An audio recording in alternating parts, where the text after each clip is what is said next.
Some are once again calling it the vaccine Hunger Games as booster dose eligibility dropped to 18 plus this morning. We're hearing that many still have to wait 8 to 10 weeks to get their third dose as long lineups continue at pop-up clinics across the GTA.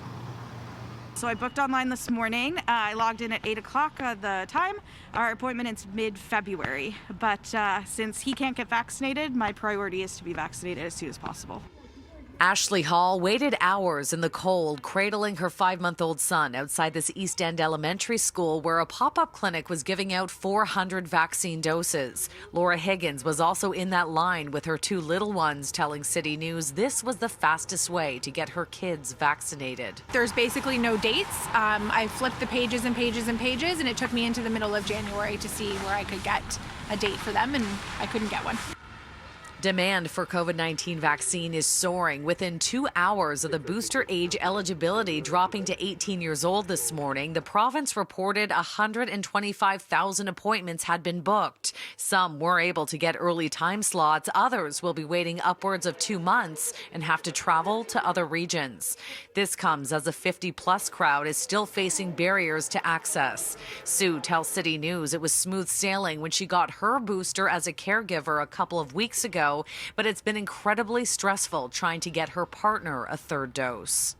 The pharmacies, you call them, they don't pick up. If you go to them, they say, no, don't call until Monday.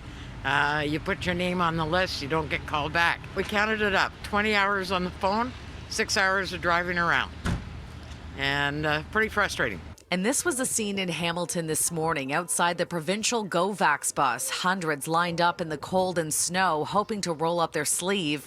We're hearing of people with walkers and wheelchairs waiting for hours. It breaks my heart to hear about people who are frail, elderly, people with multiple medical conditions and weak immune systems standing outside in the cold, outside pharmacies for hours in these lines. It's actually heartbreaking.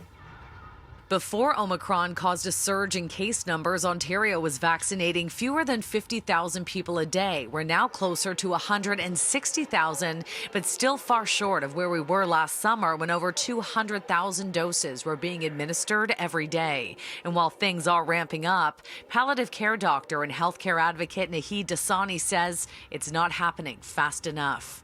Mass vaccination clinics, arenas, like we did it. We went through that first round and we did it well. When we are dealing with a situation where our provincial government was essentially planning for the pandemic to end in mid-January, this is what you get. And what we need right now is to urgently, rapidly scale up what we did before so that people can get vaccinated.